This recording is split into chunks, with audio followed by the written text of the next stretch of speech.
Psychobiology and Pharmacology, Chapter 3.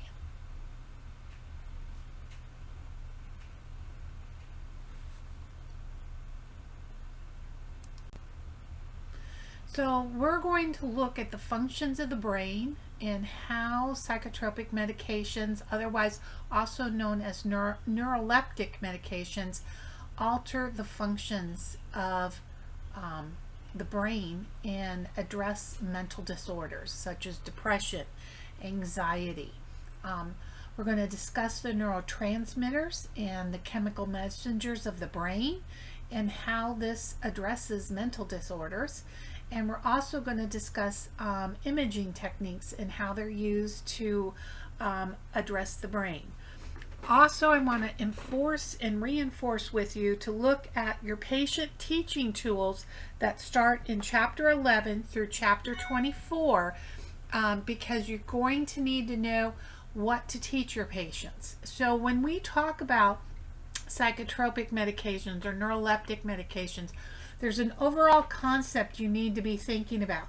Since we're talking about the central nervous system, we're talking about the brain, this means it's going to affect brain function.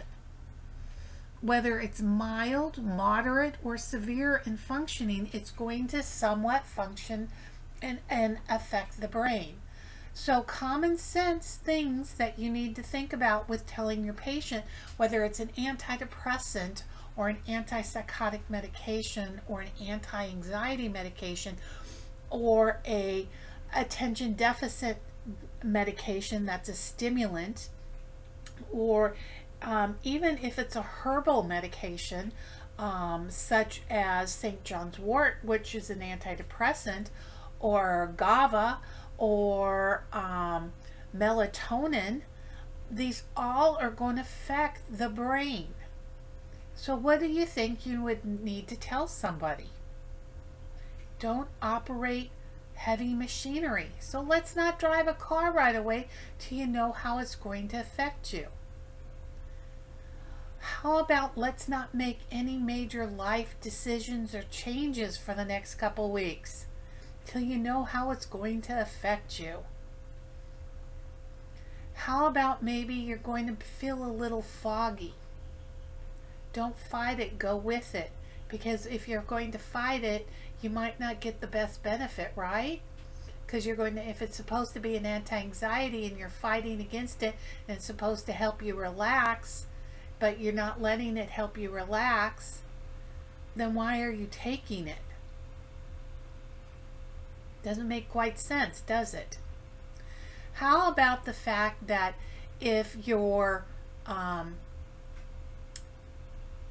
going to get a headache from it because you're fighting it, you might have a little bit of blurred vision. It may recover, but it may be there for a little bit. These are just some things that might occur that are just some things that are because it's affecting your brain. What about your ability to concentrate? So these are things you need to let your patient know are possibilities that are going to happen. And this is without even knowing what drug the person's getting. These are things that are going to just occur. Okay? So let's get into this chapter a little bit more and what we're going to get into. So this is a case study we're going to follow through. Her name's Eleanor. She's a political science professor. She comes to the community clinic. She's complaining about a lack of sleep. She speaks slowly, hesitating to think before she answers questions. Her partner, Doreen, who's brought her here, is obviously worried. Eleanor smiles at Doreen. I just need something to help me sleep. I'll be fine. What is that with the hesitant to speak? She speaks slowly. What is that term?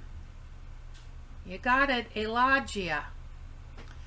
She's a political science professor. So what is she talking? How should she be talking? She talks politics, right? She teaches lawyers. She's into debate. She's into ethics. She likes to speak. And here she is speaking very slowly. She's hesitant before she talks. And usually she's right on the money and speaking quickly, and she can think on her feet. And yet she's not able to do that right now. But yet all she's saying is she's having problems sleeping. So something's going on. Something's not quite right. And so here she is struggling. So what do we have? What do we need for her? What does she have going on? So what's the brain all about? So page 37, box 3.1, these things are listed there, and there's a lot more listed than I have listed in this slide.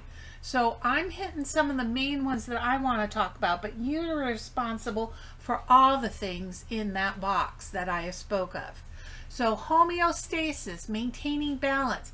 Homeostasis, not only for the physical aspects of the body, but also the emotional balance.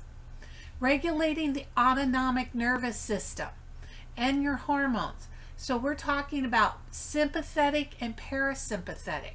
And a lot of what you're going to learn about in this mental health class is that we have patients who engage their sympathetic nervous system and cannot re-engage their parasympathetic. And so they keep their sympathetic engaged and cannot figure out how to engage their parasympathetic again. And part of what you end up doing in the mental and behavioral health system is teaching patients how to re-engage their parasympathetic system. Their biological drives and behaviors. Sleep, cycle, and wakefulness, circadian rhythms. Aren't they all one and the same? If you guys got it right, they are not. Sleep cycle and wakefulness is part of circadian rhythms. Circadian rhythms is a lot broader, bigger picture. It's talking about your metabolic processes. So sleep cycle and wakefulness is all about your rhythm of sleep, with how alert you are through the days. What question would you be asking to find out about a patient's sleep cycle and when their wakefulness? When are they most tired during the day? When are they most alert? When are you asking those questions? How do you go about asking them? When do they sleep the best? When are they most restful when they're sleeping? How is their sleep? Do they sleepwalk? How are those things done? What do they eat? When do they eat? Do they ever eat? Do they starve themselves? What else about circadian rhythms? Are they cold? Are they hot? Any of those components. Conscious mental activity. What does that mean? Are they aware of their environment at all times? Do they know where they're at, what they're doing? Their emotions, their smells, their senses, memory, their social skills. What about brainstem, the organization? What's the brainstem? The hypothalamus, the cerebrum, the cerebellum. Oops, the cerebellum and the cerebrum. You guys catch me, stop me. I'll try to be very careful. I have a tendency to say the word wrong, but talk about the correct thing. I'll try to catch myself. I beg forgiveness. I have this tendency to do that. Cerebellum versus cerebrum. So the cerebellum regulates the skeletal muscles and maintains equilibrium. It's in the back of your head towards your neck. Your cerebrum is the overall, basically covering your whole head. It covers your mental activities, your conscious sense of being. What does that mean? That means, who am I in this world? Who am I, the person? How do I fit in? Emotional status, memory, control of your skeletal muscle movement.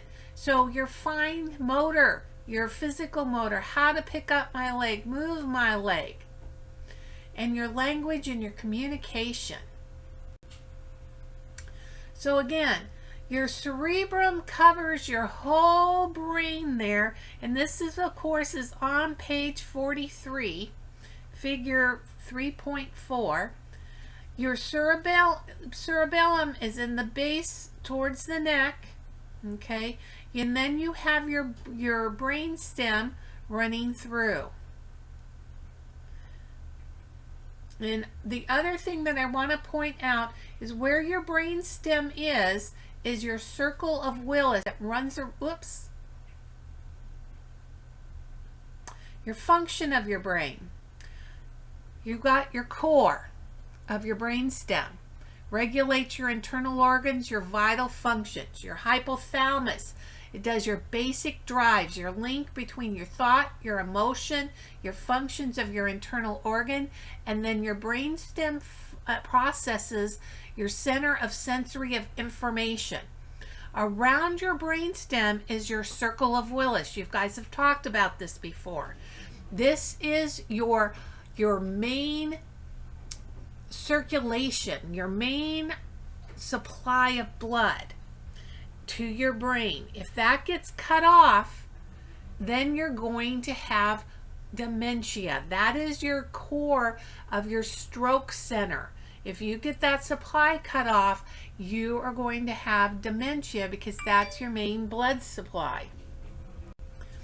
So, looking at your brain, I just want to be having you take a look at this. The front part of your brain is all about your personality. Going back, you go into speech, your center, movement, sensation, your hearing, your smell. Going towards the further back, your language area, your vision. And then, of course, the cerebrum is all about your balance and your coordination.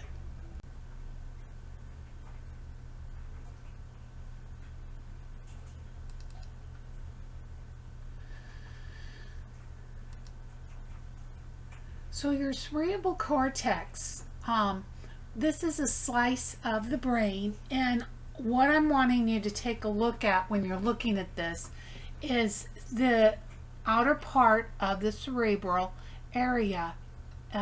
You're looking at the gray matter. That is that blue zone that you're seeing, along with also the white area.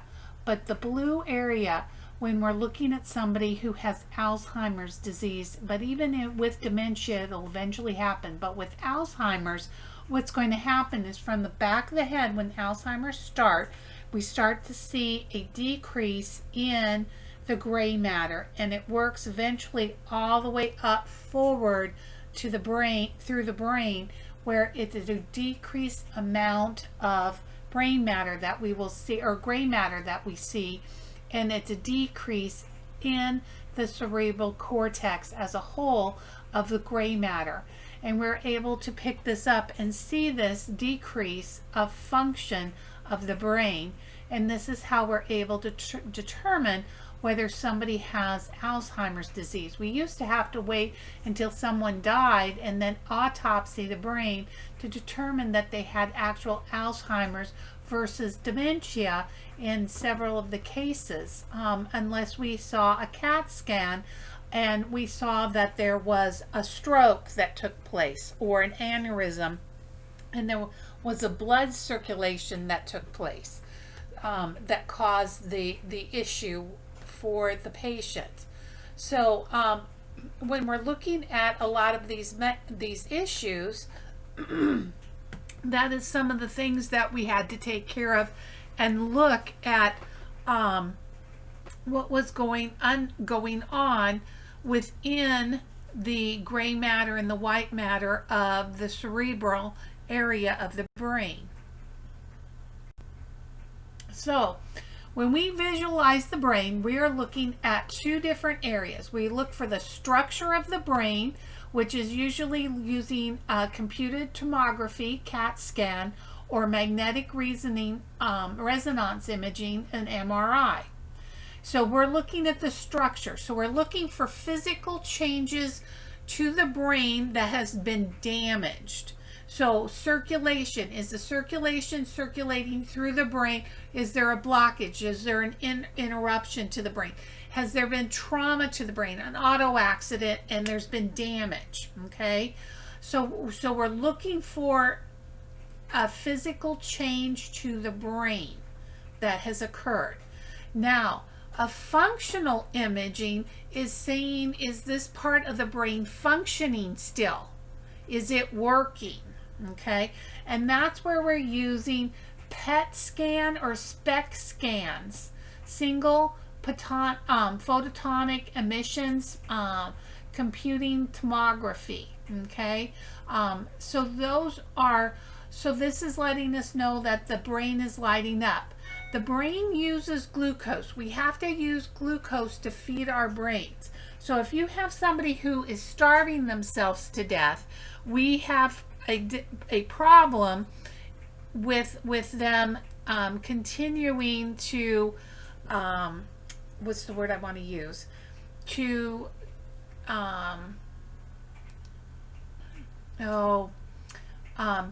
think logically, to make rational, wonderful decisions. So if you have somebody who is starving themselves in jail, at a certain point, if they have starved themselves long enough, they are not necessarily going to be making rational decisions any longer because their brain is deprived of food.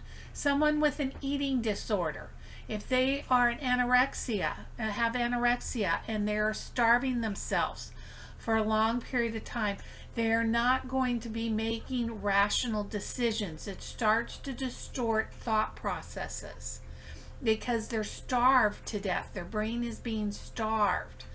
And so on page 44 through page 46, table 3.2, figure 3.6, and figure 3.7, they're showing you some different images. So a CAT scan, for one example, of somebody with schizophrenia, they show the cortical atrophy. The third ventricle is enlarged. People with cognitive disorders, it will show these things. The MRI, the enlargement of the ventricles. The temporal lobes of the brain and the prefrontal lobes are reduced in the size. Structurally, they're reduced, okay? And that helps us to diagnose schizophrenia. In the PET scan or the SPECT scan, someone with schizophrenia, I'm going to use the word like a firefly. You guys, at the dark, when you were kids, you used to chase them around and their little tails will light up. Okay. Well, the whole idea with the glucose is that the brain will light up. Okay. It lights up to a certain degree depending upon if normal levels and abnormal levels. Okay. And so with schizophrenia, it's going to be decreased in those frontal lobes. However, if you have obsessive compulsive disorder, it's going to be over lit up in the front, like you have a unicorn horn on the front of your head in that frontal lobe. It's going to be so lit up, you might as well have a firefly butt on your forehead. So that's kind of giving you an idea. With depression, the prefrontal cortex is going to be decreased. It's barely going to be lit up. With Alzheimer's, if you have moderate to advanced stages, the overall entire part of your whole head is hardly going to be lit up. It's going to be diminished overall. And so those are ways how we're able to help diagnose and confirm through using imagery. Okay, so structure. So if you're in the emergency room and your doctor is looking at oh, I think we may have a stroke victim, okay? Because someone's coming in and they're saying, well, my mom is having problems with their memory. I'm not sure what's going on. We can't quite figure it out. We had to come in from out of town because she just isn't making much sense over the phone. We don't live here with her, and so we're bringing her into the ER. And so they don't have good history. You're not quite sure what's going on. The doctor's not quite sure if this has been going on long term or is this a short term thing. You know, we have things where we have the patient stick their tongue out, goes over to the side, all those kind of things. But this might have been going on for a couple weeks, so we might not have an acute phase where we have left-sided weakness and the tongue goes to the side. We might not have those things, but the doc needs to rule out a stroke. So is the doctor going to go for a structured imaging, or is they going to go for a functioning imaging? You need to be proactive. You need to know what this doctor's going to go for. So which is it? Is it structure or is it functional? Are they going to see how much of the brain is functioning? Or are we going to go for structure to see if there is a physical change to the brain? Which way is the doctor going? If you said structure, you're correct, because that is what the doctor's going to go for. We don't have time to see if the brain functioning properly. We want to know if there is a structure change, because do we need to provide some life-saving medications or a stent or anything to open up blood vessels to allow oxygen and circulation to go so that this person's brain can function later. So structure first, function second, okay? We're not looking to rule out what disease process we have.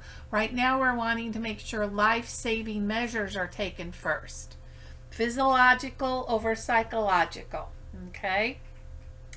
So then the next thing we have is hormone release. Hormones play a huge part in mental health and in balance and in well-being.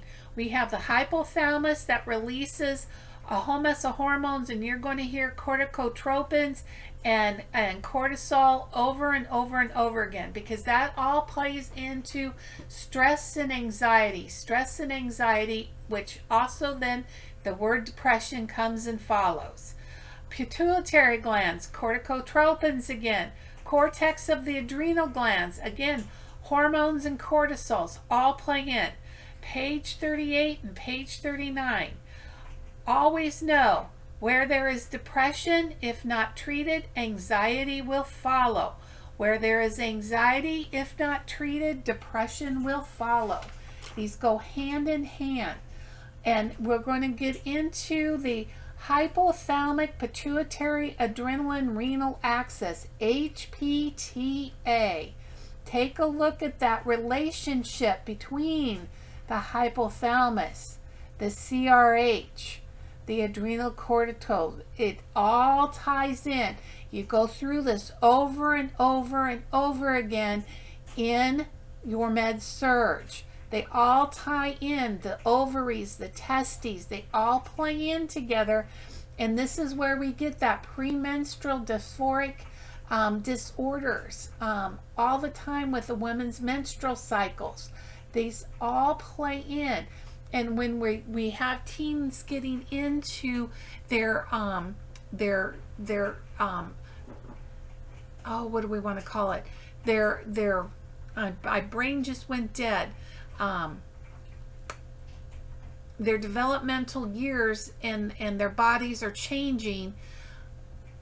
We have hormone releases, and they don't know quite what to do. Their body is changing, but their emotional, their developmental stages aren't there, but their hormones are releasing before their coping skills are there, and they're not quite sure what is all going on as their hormones are all releasing all at the same time.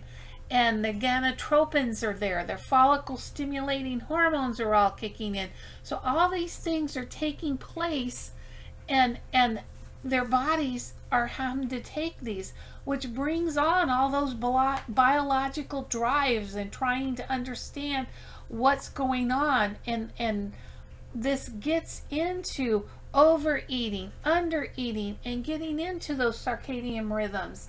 and all those components that are taking place, and the norepinephrine and the serotonin, and all these things are all kicked in and bringing on all those neurotransmitters that we're going to be talking about in a minute. And cortisol levels suppress the immune system and they increase depression. Let me repeat that again. Elevated cortisol levels suppress the immune system and increase depression. So we have our autonomic nervous system, and of course this is on page 38 there. And so we have our parasympathetic and our sympathetic nervous system. And I need you to somehow, I gotta do this all again. Okay, so now we got our autonomic nervous system. You've got your parasympathetic and your sympathetic. And so we're going to start with your sympathetic nervous system. So with your sympathetic nervous system, I need you to really think about the fact that I need you to engage the fact of a person being terrified, scared, a cat hanging from their claws with their back arched up, their pupils really big, terrified, ready to pounce, scream, attack, but they're terrified. You've got somebody holding you up with a gun. You're being raped. Whatever it is, you're attacked, and you've got to protect yourself. And you're scared. You're breathing fast. Your heart's racing. Your pupils are huge because you got to see everything that's going on around you. Your skin is very pale. It's cold. It's clammy because your heart has to pump blood to keep your vital organs alive. You're going to SHITS out initially because you're scared. But your digestive system is going to stop digesting anything because all your blood's got to go to your vital organs to keep you alive. That is what you're doing. Your adrenaline's flowing. Your neurotransmitters of norepinephrine, adrenaline are going through your body to keep you alert and on high alert. That is what you're doing during this moment of time. Everybody got that? Your parasympathetic, on the other hand, is calm. It's relaxed. And this is what we're actually teaching our patients to do.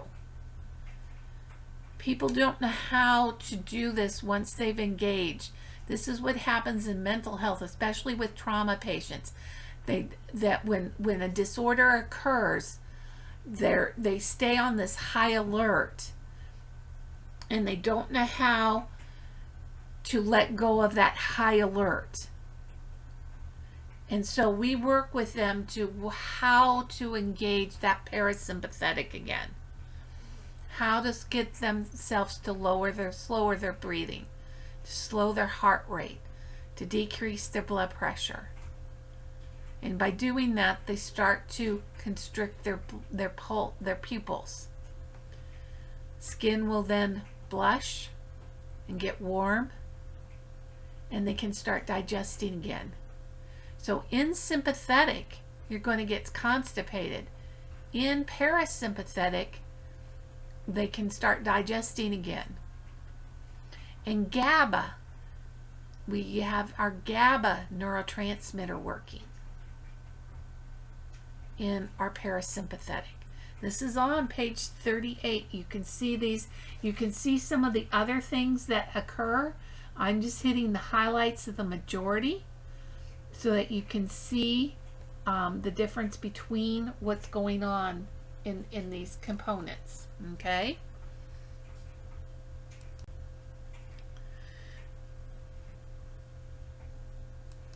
So we have our cellular composition of our brain. We have our neurons. Now understand, you have millions upon millions of neurons in your brain, and they respond to every single stimuli, noise, movement, etc. All our conversations, everything we do, every movement we make, every movement others make, every light, everything that goes on. is a stimuli. Everything that's done in our brain is an electrical impulse. And we release all these neurotransmitters in our brain. And so we have neuronal actions. And neurons release more than one chemical at a time. We also have neuropeptides. And neuropeptides release long-term changes in our cells. And we also have neurotropic factors called proteins and gases. You don't need to really worry about those. We're not going to go heavy into those. And we have, of course, the effects of steroid hormones. We have testosterone, estrogen, progesterone, all of those factors that affect us, right? So I'm just hitting and highlighting some of those components. So I'm going to use these words first, and then we'll take a look at a picture.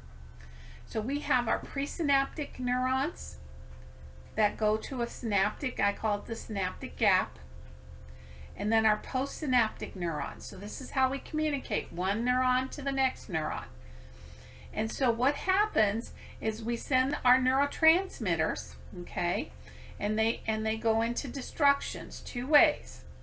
They get destroyed by enzymes, or they get reuptake. So they either get into the next, so we have them go from one neuron, they go into the gap, they can get taken up by the next neuron, the postsynaptic neuron, or they can go and be destroyed by our body's natural process and through enzymes, or they can be reuptaked back into the presynaptic gap. So what does that mean? Because that gets everybody very confused.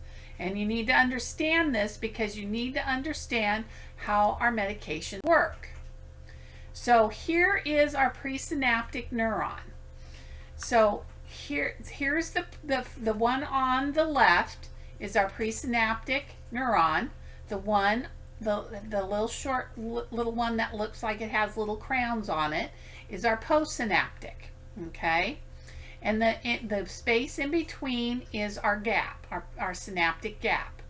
So we have these little vessels, okay? And inside these little vessels, the little green dots are our neurotransmitters.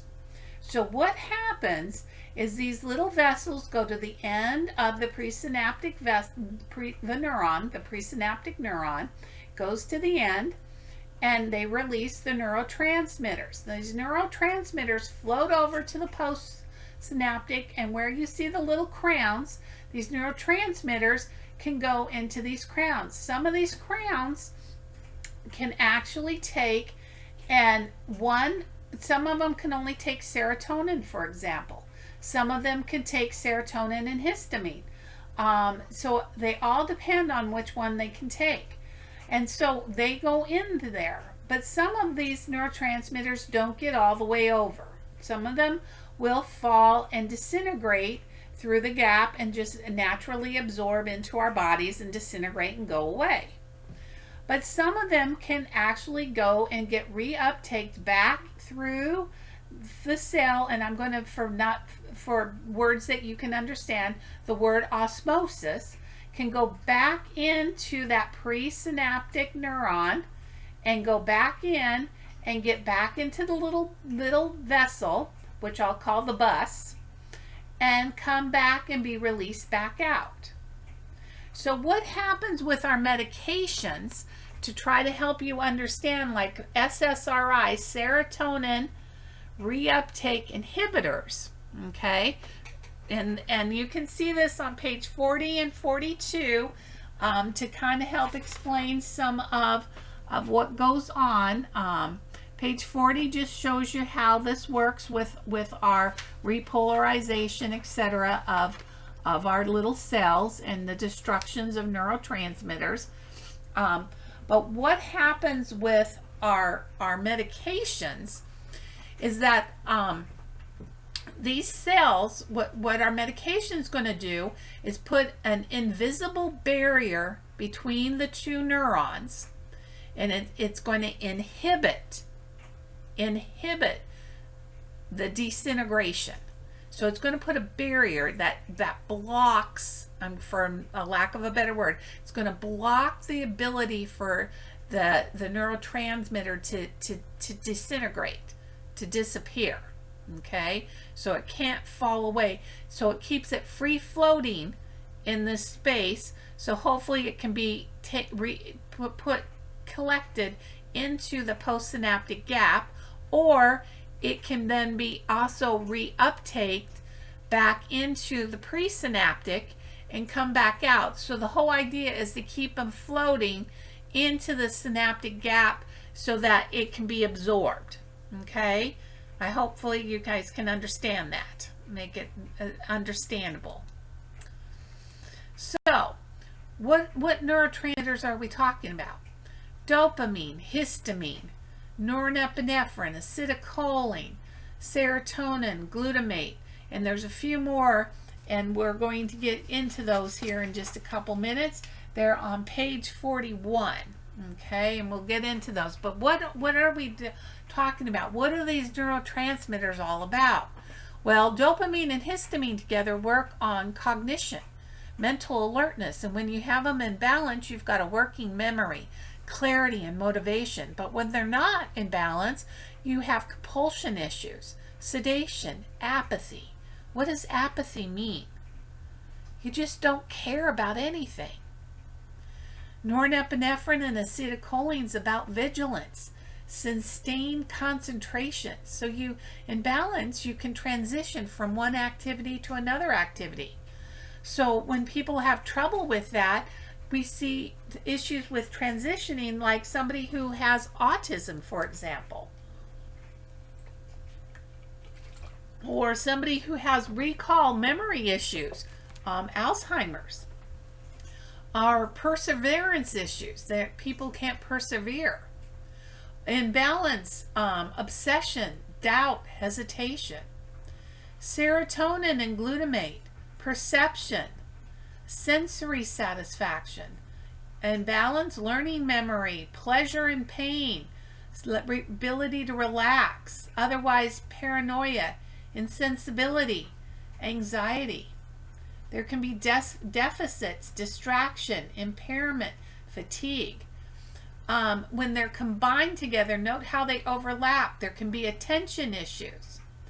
Altogether, mood issues. There's appetite issues, intuition issues. So we have all sorts of components that can happen. Another way of looking at this, just to give you an idea, acetylcholine, function, muscle actions, and memory. Too little, Alzheimer's. Glutamate is also part of Alzheimer's because it covers the sheet to the neurons, and it also plays into Alzheimer's. Dopamine is about learning and pleasure and emotions, but you have too little, we end up seeing, or being, too much, we end up seeing hallucinations, and too little, we end up seeing Parkinson's disease. Serotonin's all about mood, control, and aggression, and too little, we see depression. Epinephrine, norepinephrine, or adrenaline is about alertness and arousal, but also we see it with depression issues. And GABA, and GABA-GABA-do, anxiety in you, is all about, it inhibits us and stops us from getting too aroused. And too little, we see it, people having OCD, thoughts, and we also see seizures and anxiety issues. And then endorphins, it's a natural painkiller, a runner's high. But we also know that if you exercise moderate to heavy 8 hours every day, that can replace somebody who has depression. It can not replace that person. It can replace somebody having to take an SSRI for somebody who has depression. If you can moderately to heavy exercise 8 hours every single day, that can replace a person's needing to take an SSRI for major depression. So that has its effects to be able to assist somebody. So page 41, you need to know this table. You need to know what it does and doesn't do and how it affects. But also, I need you to recognize some symbols. For dopamine, D1, D2, you need to recognize those symbols as meaning for dopamine. I need you to also recognize 5-H2 as a symbol for serotonin. Because sometimes on your exams, and your board exams, your HESI exams, it does not always use the word serotonin, and they'll expect you to recognize 5-H2 as serotonin. H1, H2, recognize it as histamine. GABA, sometimes they will once in a blue moon, but most of the time they use GABA as for GABA, but that is an amino acid of aminobutyric acid. So you need to recognize that term. And then the other one that I end up sometimes seeing is muscarinic for exchange for acetylcholine. So you need to be able to recognize those two. And when you hear or see muscarinic, think dry mouth, think dried up. Those two things can come together to help you think of acetylcholine, okay? And think of the big picture.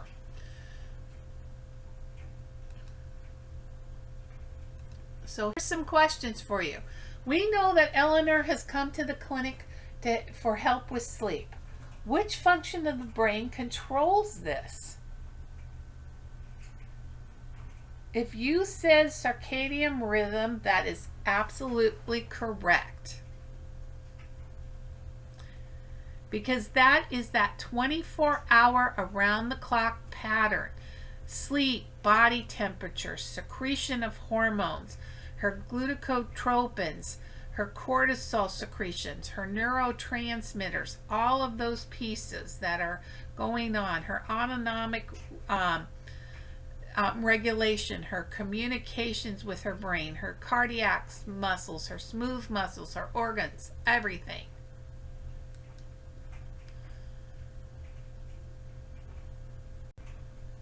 As the assessment interview progresses and Eleanor demonstrates more slowness and difficulties answering questions, Doreen takes her hand and explains that Eleanor has been having more difficulties with her memory lately, both in small things like whether she ate lunch and bigger things like what she was in the middle of discussing during her class lecture. Which part of the brain is most responsible for Eleanor's difficulties with delivering her lecture and remembering whether she has eaten?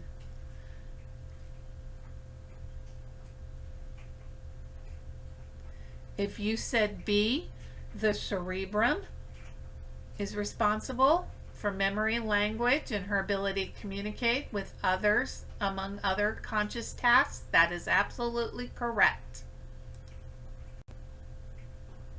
So, which neuroimaging technique would reveal the problem is anatomically structure of the brain, but not the problem in function? So which test? If you said A, the CAT scan, you're absolutely correct, because that's going to give us the overall image of the brain and the layers of the structure. Okay, so now what we're going to get into here is to start looking at blockades of the muscarinic receptors and the norepinephrine receptors of the psychotropic medications and the correlation to the adverse effects.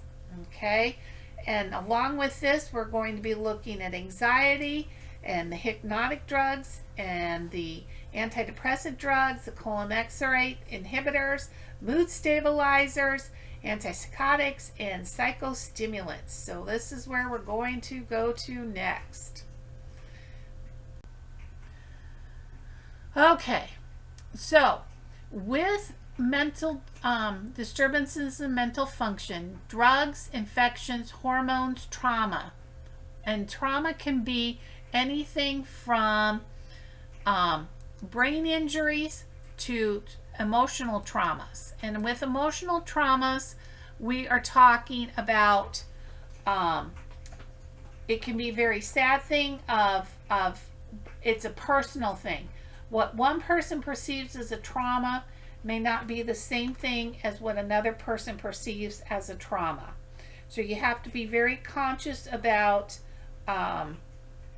what somebody sees and understands. And so your interpretation may not be the same as what somebody else interprets as the same. So I wanted to make sure that everybody understands that when you take a look at this. And so somebody accidentally, child's dog got ran over by the dad when they pulled into the driveway, may go through and be a trauma somebody has for the rest of their life. Whereas somebody else, they'll say, you know, that, why can't you get past that and get over that? Where somebody else's trauma of losing a family member was a more, you know, a quote, that was a trauma. You know, so be very careful about recognizing where somebody's perception of trauma is. Genetics is a big thing. We know that you know, schizophrenia runs in families. We know that depression runs in families. Eating disorders run in families. Bipolar, which is a little bit different. We know actually that if you have higher education and you have a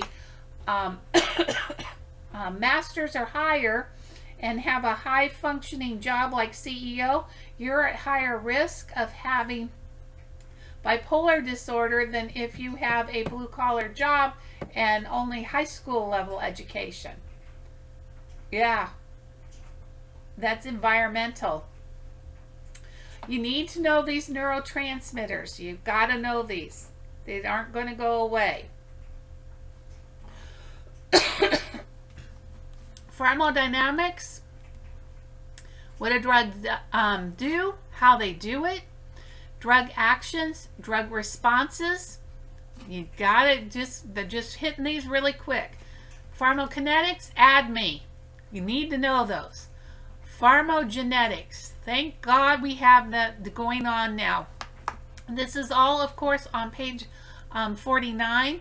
Want you to look at the box that says pharmacogenetics and take a look at the Stevens-Johnson syndrome. A lot of our psychotropic drugs can create and cause Stevens-Johnson syndrome. Only 2% of the population is at risk for it. However, of that 2%, only 20% of the people who get the Stevens-Johnson syndrome will survive it. And I know you guys had this education in your pharmacology class, but have you really looked to see what it looks like? Because I hear people talk, oh, it's just this little rash, it's no big deal.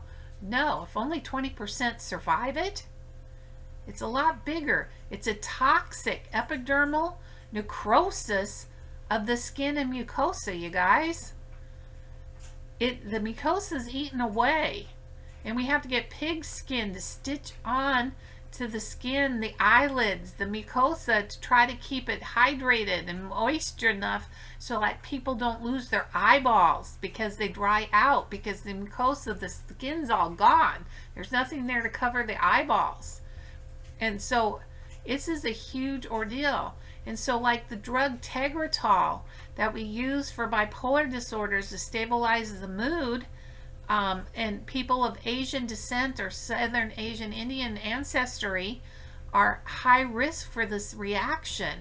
And if we as nurses don't stop when somebody accidentally orders that for a patient of that descent, then we are as guilty as the doc that ordered it if we allow it to go through. Because there's a specific enzyme, there's a specific genetic enzyme that this person carries, and they have a deficiency that they're not able to metabolically excrete this drug properly, and it causes them to be at risk to have the Stevens-Johnson syndrome. So the other piece of this, and this reason why I am so grateful for this, is and we'll talk about a little bit more in the antidepressant section, but also with antipsychotics, is antidepressants take 2 to 4 weeks to kick in to start working. Okay, 2 to 4 weeks, just to know if this drug potentially is going to help improve a person's depression. 2 to 4 weeks. Then we have to up the dose to see how well this drug is going to actually work for them. And that's not even counting the side effects the person's going to be experiencing. And then if it's not working, then we got to titrate them off of it and then start all over with a new drug. So if you've got a suicidal person who's super depressed and then they're having side effect problems, you've got to do this 2 or 3 times to get them to the right drug. It can become very frustrating and very difficult to keep somebody alive during that period of time, and keeping them with a sense of hope that they can get through this. So now, within 7 to 10 days, we can actually take somebody's blood and they can actually go and test it to know which drug is the right drugs of choice that will work best for this person. And come back and we already have started them on the drug, but if it is not the right drug, we're able to pull them off and get them started on the right drugs. And do it so much faster and so much more efficiently, which is great. And so this is some of the stuff, and we can also do this now with antipsychotic medications too. Antipsychotic medications work a little bit faster than antidepressant drugs, but it's still the same kind of concept. And if you can do the right drug for the right reasons, the right time, that's exactly where we want to go.